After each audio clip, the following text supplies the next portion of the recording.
J'ai oublié quelques trucs sur les prémonitions.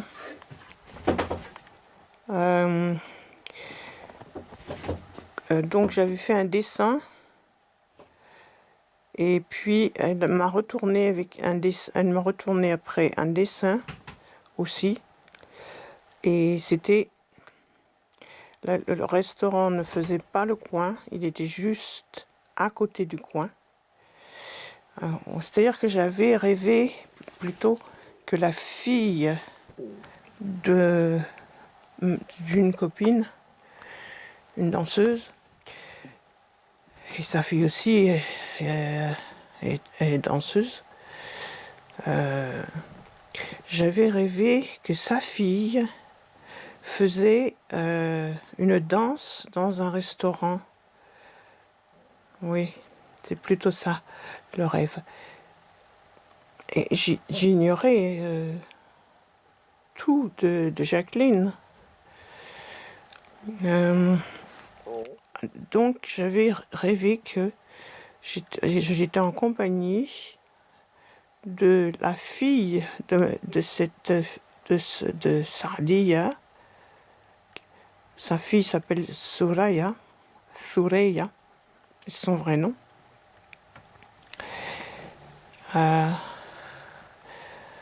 J'ai une ancienne adresse ici. Je vais essayer de la contacter. En fait, donc, le dessin qu'elle m'a envoyé et ce qu'elle m'a écrit, elle m'a dit moi j'avais vu de l'eau, j'avais vu un bateau, ce qui implique de l'eau. Et elle m'a dit, j'habite, c'était là où il fait chaud en Australie, je me souviens plus. Et en face de son restaurant, il fallait marcher peut-être 50 mètres, 60 mètres, et c'était au bord de la mer. Et oui, au bord de la mer, alors que moi je me caillais les meules à Chicago. Et il y avait du boulot en tant que danseuse en Australie à l'époque, oui. Mais je crois que c'était en train de diminuer, de s'espacer, oui. Parce que on a eu un couple qui était américain, la fille était américaine, le gars, je ne sais plus ce qu'il était, qui sont venus à Chicago parce que c'était en train de le business de danse orientale était en train de mourir. Et ce qui s'est passé en 1990 à peu près, 88-90, le business a commencé aussi à mourir à Chicago. Et je ne sais pas, maintenant, elles s'organisent autrement pour faire des spectacles. Et donc, faut que je reviens à mon ami d'enfance. Et ce que j'avais dessiné et ce qu'elle m'a renvoyé, c'était pratiquement la même chose. Sauf que c'était pas un théâtre ou un cinéma, enfin bref, je ne me souviens pas de ce que c'était et de ce qu'elle m'a dit. En tous les cas, j'avais fait une erreur sur le cinéma ou théâtre. Et mais le reste, c'était assez proche. C'était oui, c'était quand même exact. Et elle ne trouvait pas de. Elle a eu une fille là-bas. Elle avait une fille en France. Elle a eu une fille là-bas, Laetitia. Laetitia, si tu regardes mes vidéos, hein, tu dois être marié et tu dois avoir des enfants maintenant. Et Jacqueline, le copain de Jacqueline,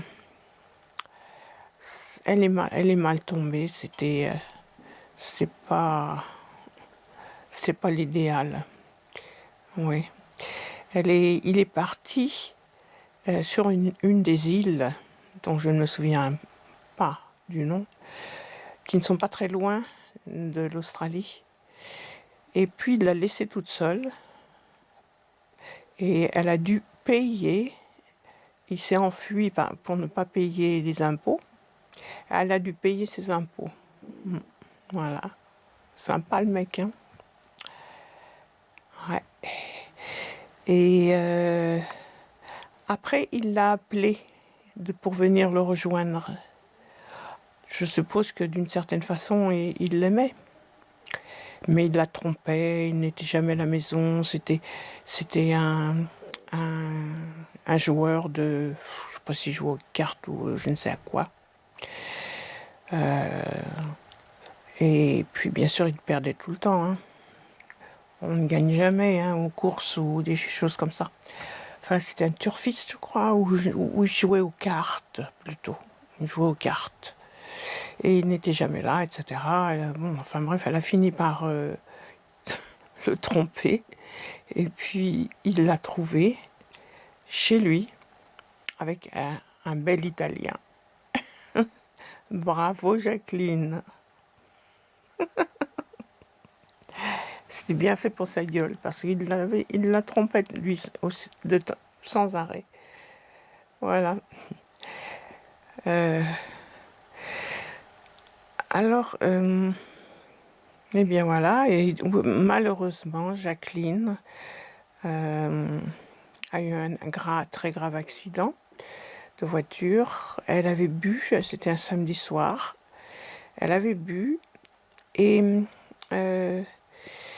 c'était un accident horrible parce qu'il n'y avait pas ces barres derrière les camions pour empêcher que la voiture s'encastre dedans.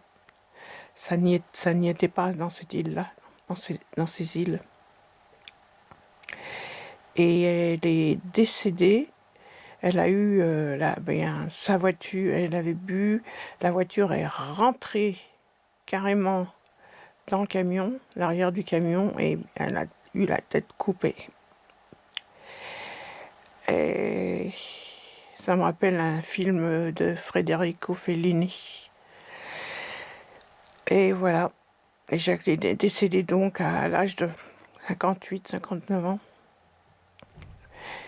Et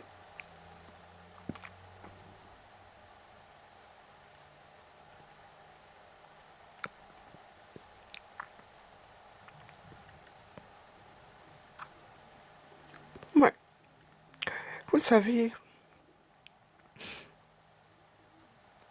ce ne sont pas ceux qui partent qui sont tristes. Ce sont ceux qui restent.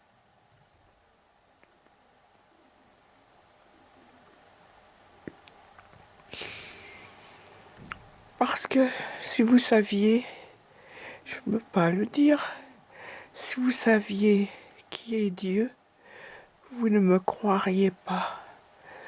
Sauf une personne qui le sait. Personne ne le croirait. Et oui. C'est l'histoire de Dieu, c'est très compliqué.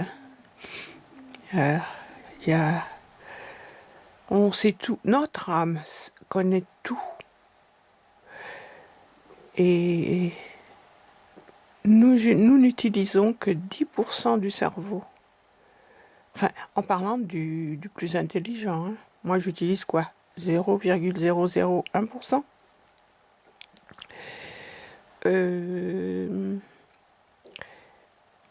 Donc, 10%, c'est pratiquement égal, c'est pas loin de zéro. Hein. Et voilà. Alors, donc, l'âme, elle sait tout. L'inconscient, c'est l'âme. Elle sait tout. Et de temps en temps, il y a une remontée de l'inconscient vers le conscient. C'est ça qu'on appelle des prémonitions ou des trouvailles et qui sont réelles. Voilà. Des trouvailles sur Dieu. Oui. Et il ne faut pas jamais... Vous savez, dans la Grèce antique, il y avait les pleureuses. Les gens faisaient la fête quand il y avait un mort. Et ils avaient les pleureuses. Parce que je suppose qu'ils avaient d'autres croyances que à notre époque. Alors, je ne suis pas très... Je ne suis pas très instruite. Je n'ai pas jamais lu enfin, j'ai su ces choses-là quand j'étais enfant, mais j'ai oublié, j'ai tout oublié. J'ai quand même fait un minimum d'études. Et oui, j'ai su pas mal de choses, mais j'ai oublié. Voilà. Donc, les Grecs anciens avaient une autre façon de voir les choses. Voilà. Et c'est eux qui avaient raison, en fait. Ouais. Et j'espère que je suis pas trop moche, hein, parce que j'ai dit, et si je suis trop moche, je n'aimais pas. Eh ben oui, c'est comme ça, hein. Je ne veux pas casser mon image. Ouh, ouh.